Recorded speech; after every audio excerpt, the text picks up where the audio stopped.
Hey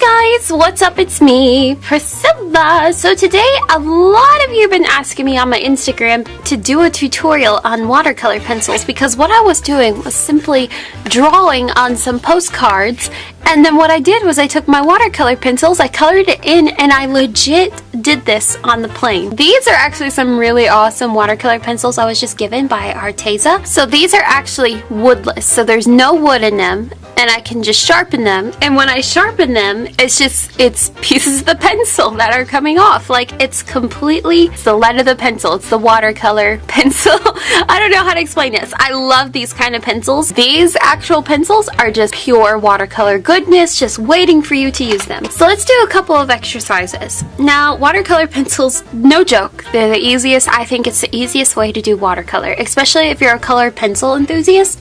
It's really going to help you. So what's really cool about these is that you can actually line stuff, and that way it would be done. That's all you would have to do. So I would go ahead and just lightly go around and shade in my heart on this side, and I would just leave this side a little bit open. Then I would take some clear clean water and just a brush, and then you see as soon as I add water to where I put my watercolor pencil, going back for more water. You can add watercolor pencils by taking your paintbrush first. I'm just going to make a simple circle, and then I take my watercolor pencil to that area where I just made my circle. You could go ahead and add the watercolor pencil straight onto where you put that wet spot on your watercolor paper.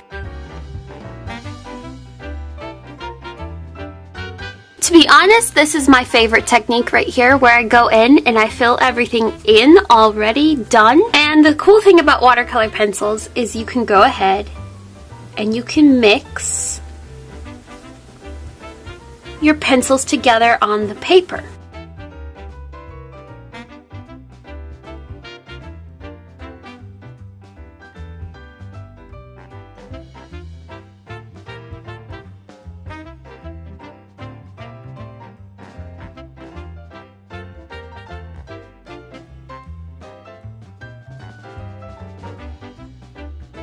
Now, when it comes to layering, I'm going to advise you guys to really wait till these are completely dry before you go ahead and layer.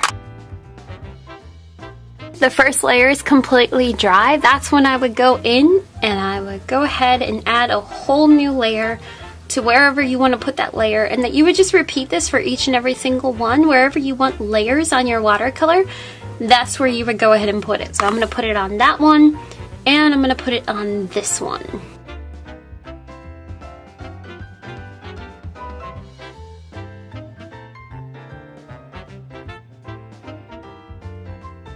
Okay, so let's go ahead and jump into a time lapse, and I'm going to walk you through how I used watercolored pencils on these macaroons. What I went ahead is I went ahead and lightly sketched them with a pencil just so I knew the type of like just what macaroons look like, because we all know what French macaroons look like. They have like the nice smooth tops. They look like pretty patties from SpongeBob SquarePants, and they're really edgy along the ridges underneath the smooth tops. So what you see me doing here is the first technique. This is my favorite technique, where you go ahead and you color in, you line everything and you color it in with your watercolor pencils, and then you go in with your brush and you fill it in with water. So this is all my first layer. Now, I did kind of mess up on this macaroon a little, because you're going to see me actually go ahead and apply water to the middle where the cream is of the macaroon. And I don't like doing that because I know wherever there's water on watercolor paper, it will probably bleed. So I'm really messed up on that one. For this macaroon, I did the second technique, where I go in and I put the water down first, and then I add the watercolor pencil on top of it. I don't really like this part of watercolor pencils. I like the first technique that I showed you. This one I don't like as much, just because I feel like I'm really messing up the paper, and it's not giving me a really nice looking texture like the first one gave me. So this is not my favorite technique, but this is something where you guys have to experiment with your watercolor pencils. I mean, I just had to show you guys that I wanted to go ahead and do it. And as you can see the little bit of yellow that started to bleed into the pink, the top part of my macaroon. So this is where I would go in and I would wait just a little bit and I'd start adding layers with the layers, but I would wait for it to dry a good significant amount. You don't have to wait till it's completely dry, but just wait for a little while for it to dry. And as always with watercolor in general, make sure you jump around because you don't want to just really like pile the layers on top of each other, and make sure that's a good distance away so that your watercolor doesn't bleed into the other one. Even though you're tempted to go to the macaroon that's right next to the pink one, I would suggest to go to the bottom like I did with this yellow one, and that way your watercolor is not bleeding into each other. And yeah, you just learn within time that there's these certain rules, so just learn to jump around. So if you're waiting for one piece to dry, then start a new watercolor piece. Here I go again with the second layer where I jump back in where it's semi kind of dry, and then I go in and I add a little bit more, and then I'm just jumping around. That's always key, is just to keep yourself busy and jump around and just add water here, water there. And as you can see, I learned from my first mistake and I did not add any more middles to my macaroons because I learned from the top pink one. I'm obsessed with pistachio macaroons, so that's why I've got 2 of them.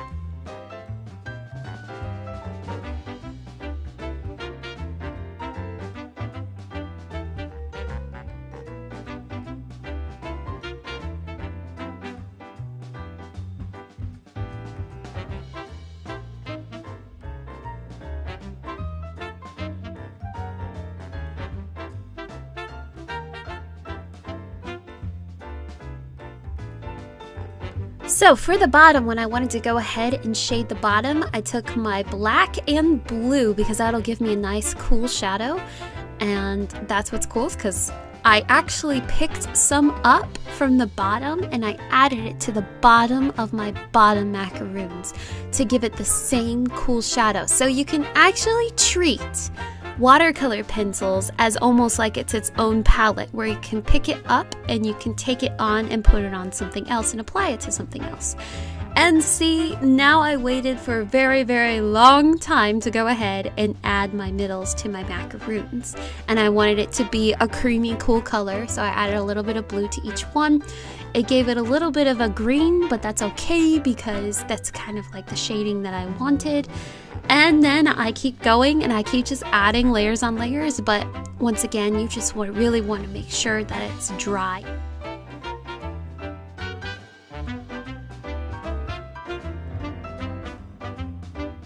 So I wanted to get some more shading in there, and this is all completely dry because this is the next day, and I'm going in and just adding more layers to everything just to give it like that third final layer to watercolor.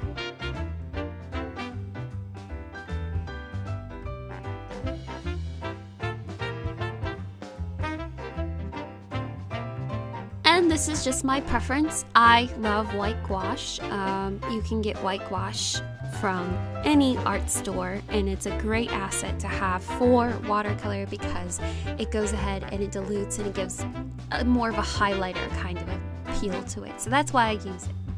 So yes, I hope this is helpful, and if you guys want to go ahead and get some of your own watercolor pencils, here's these watercolor pencils. You can go ahead and check out the links down below in the info box. Thank you, Arteza, for sending these to me. So I love watercolor pencils, and I love all the watercolor supplies that you send to me. So go ahead and check that out down below. And yeah, I really hope you'll give this a try. If you're super into watercolor, then you have got to give watercolor pencils a go because they're a fun way to do really quick, beautiful watercolor pieces. But yeah, I hope you guys have a most wonderful day, and I will see you all later. Bye!